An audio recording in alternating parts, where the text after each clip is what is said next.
Now Motorola and Xiaomi are known for churning out a bucket load of smartphones at a very low price, and the two phones I've got today offer some pretty decent specs at that low asking price. So let's have a look at the Motorola G8 Power and the Xiaomi Redmi Note 10 to see which one might be better for you, and for more phone reviews and comparisons, you know what to do. So to start, let's talk about the Motorola G8 Power. Now, despite being around 15 months old now, the Motorola G8 Power still offers some pretty compelling specs for a price less than 150 quid. And for that, you get a sharp display, a quad camera setup, and thanks to the name, a very large battery. So the display on the Motorola G8 Power is a rather compact 6.4 inch 19:9 Full HD display, which is sharp with bright punchy colours and good viewing angles. It's got a pretty standard pixel density of around 400 ppi, which is good for this class, and gets relatively bright, so outdoor visibility on a sunny day should be good enough. Unfortunately, there's no high refresh rate here. You're stuck with a standard 60Hz, but for those who haven't used a high refresh rate phone before, you won't be disappointed. And up in the top left corner of the screen, there's a punch hole cut out for the 16 megapixel selfie camera, which can shoot video at 1080p at 30 frames per second. And surrounding the display are pretty thin bezels that are nicely rounded, with a slightly larger chin on the bottom, but nothing too excessive.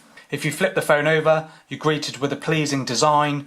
The glossy, water-repellent plastic back has a stripy effect, which becomes more prominent depending on how the light hits it. There's a centrally arranged fingerprint scanner with the Moto logo inside, which is generally pretty responsive, although I have had a few instances of where the phone struggled to read my fingerprint, but nothing worth complaining about too much. One thing to note is there is no face unlock on the G8 Power, so fingerprint or PIN are the only ways to unlock your phone. And then in the top left corner you have your quad camera system, which consists of a 16 megapixel main camera with an f1.7 aperture, an 8 megapixel f2.2 ultra wide, an 8 megapixel f2.2 telephoto lens, and a 2 megapixel macro camera.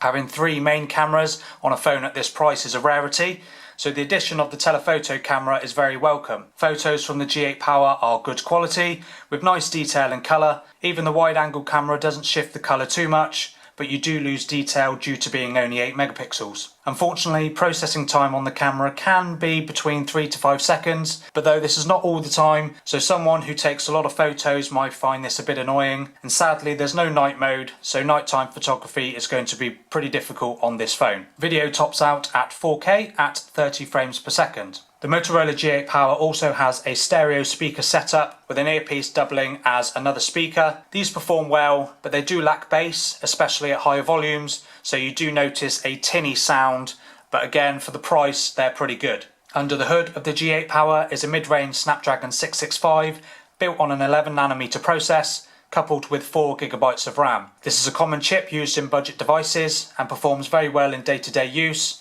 and casual gaming is handled very well. Navigating through the stock Android interface is fast and responsive.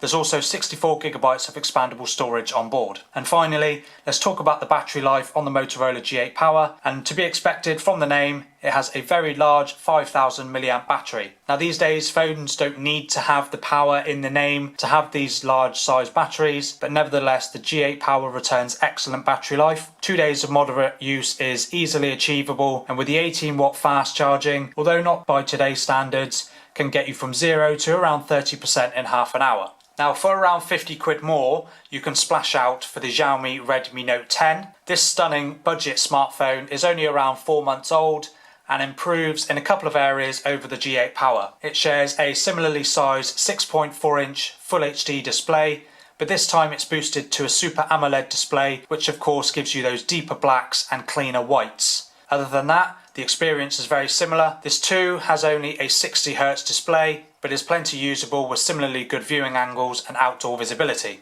Up the top in the centre houses the 13 megapixel selfie camera, which can also record video at 1080p at 30 frames per second. And bezels on the Redmi Note 10 are also thin, but again with a ever so slightly thicker chin. Flipping the Redmi Note 10 over, you're greeted with a matte style plastic finish, which does a better job at hiding fingerprints, especially on this white model. The fingerprint sensor on the Redmi Note 10 is located on the side of the phone, which I actually prefer, and I had no instances of it misreading my fingerprint.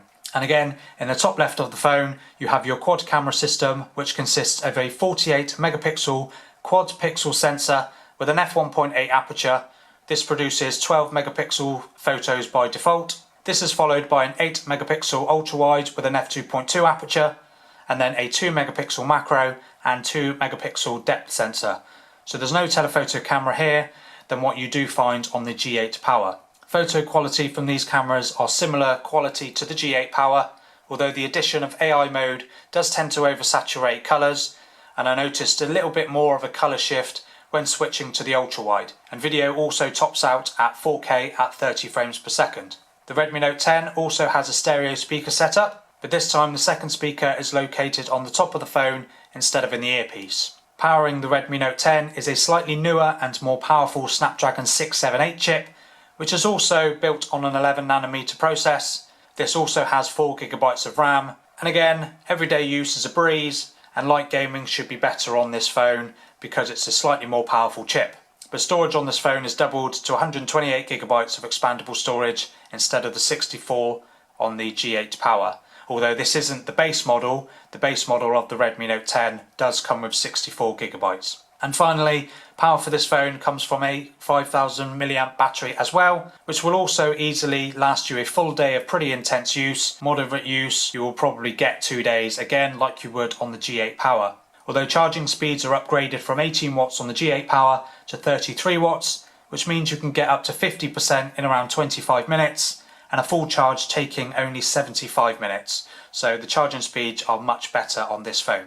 So both of these phones offer some really nice specs for very little money. Nice sharp screens, capable camera systems, dual speakers and great battery life. The G8 Power has a more versatile camera thanks to the addition of that 8 megapixel ultra wide camera, and has a more stock Android experience, whereas the Redmi Note 10 has an upgraded screen to a Super AMOLED screen and a more powerful Snapdragon 678 processor. So which one is right for you? Let me know in the comments. And if you like what you see, hit that subscribe button and ding the notification bell so you're notified when I do a new video. And thank you for watching, and I'll see you in the next one.